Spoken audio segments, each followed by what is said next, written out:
Bonsoir à tous, merci pour cette invitation. Et donc, je vais essayer de vous convaincre qu'il reste une place au cathétérisme cardiaque avant ta vie. Comme on dit récemment aux États-Unis, j'ai pas de conflit d'intérêt. Donc, je vais essayer de faire l'idiot et vous dire qu'à Rouen, on fait systématiquement un cathétérisme complet. Et je vais essayer de décliner chacun de ces examens pour vous convaincre de leur intérêt ou de leur non-intérêt avant un TAVI. Comme vous le savez, avant la réalisation d'un remplacement valvulaire aortique, il est hautement préconisé de réaliser une coronographie qu'on fait de façon quasiment systématique. On a appliqué la même attitude avant un TAVI et que certains se posent la question qu'il ne serait peut-être pas nécessaire de faire une coronarographie quand il n'y a pas d'angor ou pas de dysfonction VG. Et vous voyez l'exemple de ce patient qui a une sténose importante du tronc commun distal alors qu'il n'a pas d'angine de poitrine ni de dysfonction ventriculaire gauche. D'autre part, la prise en charge de cette coronaropathie n'est pas très bien codifiée. Elle repose sur un consensus et de revasculariser essentiellement les lésions proximales ou éventuellement d'autres lésions s'il y a des signes évocateurs d'angine de poitrine. Et qu'il y a une étude en cours qui s'appelle l'étude d'activation randomisée qui permettra d'évaluer le bénéfice ou non de traiter ces lésions coronaires avant un TAVI. Maintenant, voyons l'angiographie sus-sigmoïdienne, et je pense que c'est toujours important de savoir rapidement si le patient n'a pas une aorte porcelaine qui va contre-indiquer la chirurgie dans la décision médico-chirurgicale, mais également ça permet, dans les cas simples comme celui-ci, de vérifier que la valve est bien calcifiée, que la distance entre l'anneau et le tronc commun est bonne, et que cette procédure pourra être faite. Mais de temps en temps, on peut trouver des bizarreries, et il y a ce patient qu'on nous avait adressé pour un TAVI, et bien sûr, on ne l'a pas fait. L'opacification des axes iliofémoraux. Ma chef déjà disait dès 2009 qu'il était important de faire cet examen comme un premier screening pour savoir si les patients pouvaient être éligibles à une voie transfémorale. Et il est clair que ce patient à gauche, qui a des artères larges, rectilignes, pas calcifiées, est un excellent candidat à un TAVI, quels que soient les résultats du scanner. Et on voit au contraire dans cet exemple que le patient est un mauvais candidat pour un TAVI compte tenu des calibres artériels et de la sténose iliaque à gauche. Ce qui est important, c'est quand des patients ont des artères très tortueuses comme ça, et on pourrait se dire que c'est peut-être pas bien d'envisager de faire un TAVI, et ben on s'aperçoit que si on met un guide rigide, un guide extrastif sur cette lésion très tortueuse, on voit qu'on arrive bien à la rectiliniser. D'ailleurs, quand on a fait la procédure et qu'on a monté le désilet, on n'a eu aucun problème malgré ces tortuosités importantes qui pourraient laisser penser que la voie transfémorale n'est pas possible. Maintenant, je vais vous parler un petit peu plus longuement du cathétérisme droit. Nous, on apporte une grande importance au cathé droit, non pas pour mesurer le débit cardiaque, pour calculer la surface pour la méthode de Görlin, mais pour estimer l'existence et caractériser l'hypertension pulmonaire. Et je vais faire de brefs rappels. Vous savez que l'HTAP est défini par une pression artérielle pulmonaire moyenne supérieure à 25 mm de mercure, que le cathé droit vous permet de distinguer en fonction de la pression capillaire s'il s'agit d'une HTAP pré-capillaire ou post-capillaire, mais également en calculant le gradient transpulmonaire moyen ou diastolique, vous pouvez estimer si cette HTAP post-capillaire est pure ou passive ou si elle est mixte ou réactive, et ça peut avoir un intérêt important sur le plan pronostic. Alors pourquoi ? Parce qu'en fait, les hypertensiologues pulmonaires le savent très bien. Il y a une corrélation qui n'est pas parfaite entre les données échographiques et l'hypertension artérielle pulmonaire. Il y a parfois aussi de grandes discordances entre les valeurs obtenues à l'écho et les mesures faites au cathétérisme droit. Et donc on a fait une étude à Rouen qui est un petit peu ancienne, 171 patients consécutifs. L'HTP était défini par une PAPM supérieure ou égale à 25 mm de mercure. Et on a évalué en fonction le type d'HTP l'impact sur le pronostic. Et vous voyez qu'il y a une forte prévalence de l'hypertension artérielle pulmonaire, parce qu'environ 60% des patients avaient une hypertension pulmonaire. Dans 18% des cas, elle était précapillaire, et les 82% restants étaient post-capillaires. Et vous voyez, avec une répartition d'un tiers, deux tiers entre des HTAP pures et des HTAP mixtes réactives à la fois pré- et post-capillaires. Alors voici l'impact que ça a sur le pronostic. Vous voyez en haut à gauche que les patients qui ont une hypertension artérielle pulmonaire ont plus souvent un décès ou réhospitalisé pour insuffisance cardiaque. Quand on regarde en fonction du niveau de la pression artérielle pulmonaire systolique, c'est pas très net de savoir si c'est le niveau de pression artérielle pulmonaire systolique qui a vraiment un impact plus ou moins important sur le pronostic. Mais en fait, quand on caractérise en haut à droite le type d'hypertension pulmonaire et l'évolution des patients, on voit que les patients en bleu qui n'ont pas d'HTAP pulmonaire sont ceux qui ont le meilleur pronostic. Les patients en rouge qui ont une hypertension artérielle pulmonaire passive, donc pure, ont un moins bon pronostic, et ceux qui ont le plus mauvais pronostic, ce sont ceux qui ont une HTAP précapillaire ou une HTAP post-capillaire réactive mixte avec une part précapillaire. Une étude récente a été d'ailleurs publiée sur le sujet, sur une plus grosse cohorte, en utilisant les mêmes définitions que celles que je viens de vous évoquer, avec 413 patients. Et vous voyez dans cette étude, 75% des patients qui étaient traités par TAVI avaient une hypertension artérielle pulmonaire, avec une répartition assez homogène par rapport à ce que je viens de vous montrer dans notre centre. 13% des patients avaient une HTAP précapillaire, 62% des patients avaient une HTAP postcapillaire, avec simplement dans 11% des cas une HTAP à la fois post- et précapillaire, qu'on appelle également réactive. Et bien, quand on regarde l'impact pour le pronostic, c'est exactement la même chose.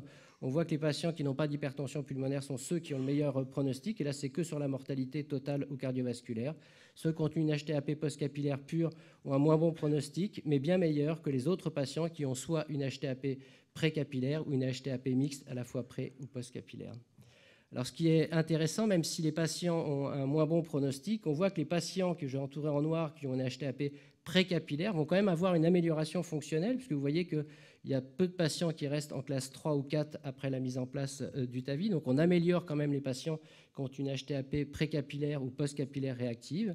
Et vous voyez que quand on voit l'évolution à droite de l'hypertension artérielle pulmonaire, elle va continuer à augmenter progressivement chez les patients qui ont une HTAP précapillaire. En revanche, qu'elle soit postcapillaire passive ou postcapillaire réactive, la pression artérielle pulmonaire va diminuer. Donc, ce n'est pas parce qu'elle va diminuer que le pronostic des patients va forcément être amélioré.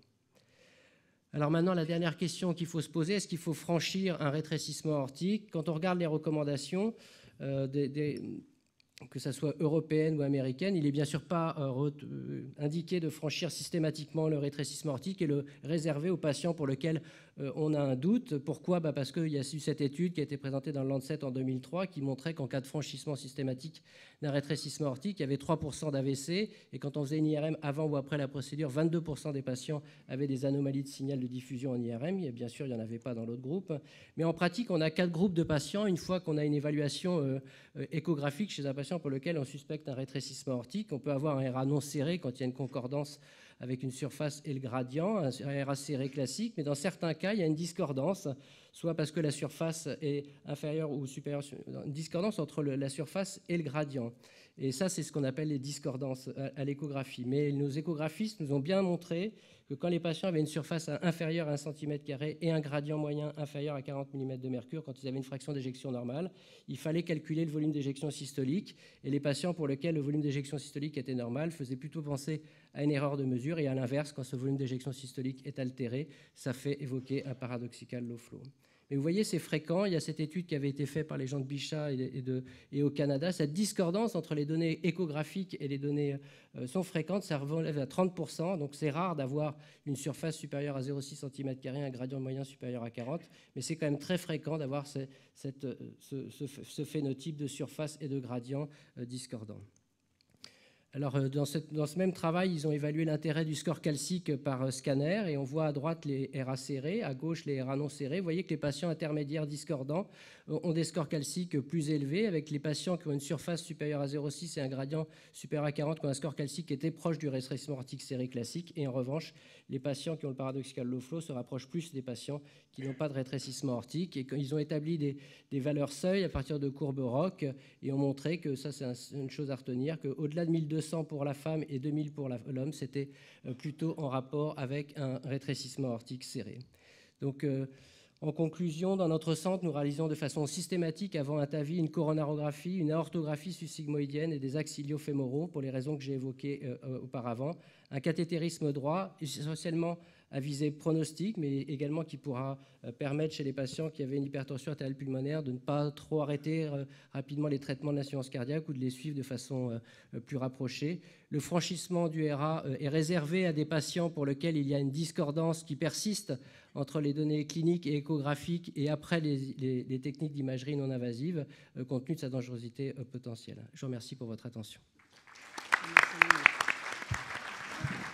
Bravo Eric, très bien. Je pense peut-être qu'on peut demander à Augusto, qu'est-ce qui se fait aux États-Unis? Est-ce que vous faites un cathétérisme cardiaque avant les TAVI en général? On fait comme Eric, on fait cathétérisme droit et gauche, le coronaire, l'aortogramme, toujours. Et parmi les panélistes, qu'est-ce que vous faites? Nous, on fait coronarographie, on ne fait jamais cathétérisme droit et on ne fait pas non plus angiographie iliofémorale et orthographie. Et c'est une des questions que je voulais poser à Eric. Tu ne penses pas que les scanners peut te donner déjà toute l'information qui te donne la géographie, le fémoral. Je suis entièrement d'accord avec toi, Marina, mais en fait, nous, dans notre centre, les patients sont adressés par le cardiologue traitant, font le cathétérisme, et on a le staff médico-chirurgical à l'issue de ces seules données. Et donc, je trouve ça important de savoir d'avoir déjà un premier screening. Alors, il y a des patients, c'est évident, qui vont être orientés vers un TAVI et d'autres vers la chirurgie, mais notamment quand on hésite, on a quand même un nombre important d'informations déjà sur les données du cathétérisme. Mais je suis d'accord, bien sûr, avec toi que les données les plus précises et qui sont indispensables sont fournies par le scanner, tout à fait. Il y avait une deuxième question pour toi, Eric. Est-ce que le fait de trouver une maladie coronarienne ou tritronculaire ou troncomone, ça peut changer ton indication de TAVI versus chirurgie ou pour toi, pas vraiment un impact? Je pense qu'un patient qui a des lésions extrêmement complexes et qui est opérable, ça peut faire pencher la balance vers un RVA plus montage dans un certain nombre de cas. Ça, je suis tout à fait d'accord. Oui. Il y a une question dans la salle qui revient à 2 reprises. Je ne sais pas, Eric, si tu peux répondre à cette question, mais qu'en est-il du TAVI dans les centres non chirurgicaux? C'est pas son sujet, le On pauvre. a à peu près 1h30 pour débattre de ça. Donc il faut faire un cathétérisme complet. Augusto? Alors, je voulais ajouter que j'ai vu des centres maintenant aux États-Unis, ils font une radiale pour les coronaires, ils ne traversent pas la valve aortique, ils ne font pas un ventriculogramme, ils ne font pas les iliaques, ils ne font pas un orthogramme, ils font le CT et le coronaire par une radiale. Alors c'est très très simple. Il y a beaucoup de centres qui commencent à le faire comme ça maintenant. Alors, nous, on fait beaucoup de cathés complets par le bras aussi. C'est-à-dire qu'on fait le cathé droit par la basilique, les coronaires par la radiale. Quand tu passes la valve, tu fais un gradient et tout ça. On passe très peu la valve. Vraiment, c'est réservé à des patients pour lesquels on a un doute. Mais on peut faire l'opacification des axes iliofémoraux avec une pictelle longue sans aucun problème aussi. On peut tout faire par voie radiale. Alors, ce qui est un peu dommage, c'est la dernière chose, c'est que si le patient qui a des très grandes tortuosités, que vous voulez regarder ce que va faire un guide extrastif, par voie radiale, c'est un peu difficile quand même. Oh, tu peux prendre un guide de 2,60 m. C'est trop grand pour moi.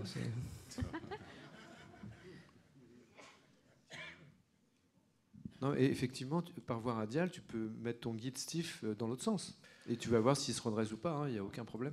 Oui, tu as raison. J'ai jamais essayé de le faire.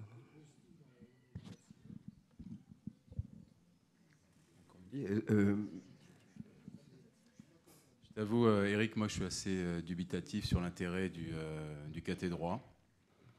C'est quelque chose qu'on ne fait jamais.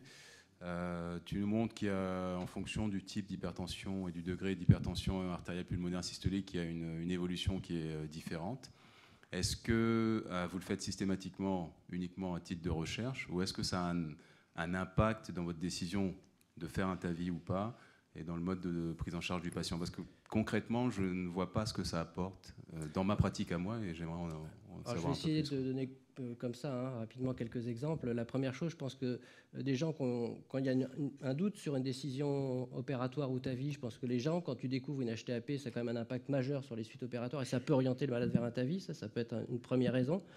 Et nous, il n'y a pas longtemps, on a fait un patient qui avait soi-disant 38 mm de mercure à l'écho, il avait 70 au cathé droit, donc ça arrive, cette discordance, c'est arrivé il y a vraiment la semaine dernière. La deuxième chose, c'est je pense qu'on ne va pas contre-indiquer un TAVI sur les bases du données du cathé droit, mais par contre peut-être d'orienter ou de suivre peut-être de façon plus rapprochée le patient derrière, parce qu'on sait qu'il est à plus haut risque d'être hospitalisé pour l'insuffisance cardiaque, mais je suis d'accord que c'est plutôt à visée pronostique, mais nous on le fait vraiment de façon systématique. Parce qu'on a quand même, combien on a 20% de patients hospitalisés pour insuffisance cardiaque dans l'année qui suit. Oui, c'est ça. Alors, est-ce que parmi ceux-là, il y a... Justement, on a fait les facteurs prédictifs de ce travail qu'on est en train de soumettre. Et effectivement, l'hypertension artérielle pulmonaire pré-TAVI et ou la persistance de l'hypertension artérielle pulmonaire post-TAVI est le plus puissant facteur prédictif de ces réhospitalisations pour insuffisance cardiaque. Est-ce que tu fais un cathé droit de contrôle justement chez ces patients qui sont réhospitalisés? Parce que si tu pars du principe que être invasif, c'est ce qui permet d'avoir les valeurs les plus fiables, il faut refaire un cathé droit dans le suivi. Je suis entièrement d'accord, mais là on est vraiment dans la recherche et on est justement en train de déposer un dossier pour le faire. Encore une seconde. Est-ce que je peux te demander, Didier, si tu fais une coronarographie systématiquement avant ou pas? On fait une choro systématique par voie radiale avec une longue pictelle graduée qui nous permet d'avoir donc une angiographie de l'aorte ascendante, les coronaires, et on regarde assez brièvement, avec très peu de contraste, si la voie fémorale est faisable ou pas. Et si elle n'est pas ascendante. Donc c'est juste vraiment pour savoir, pour un dépistage assez bref et rapide, et ça permet de commencer la discussion.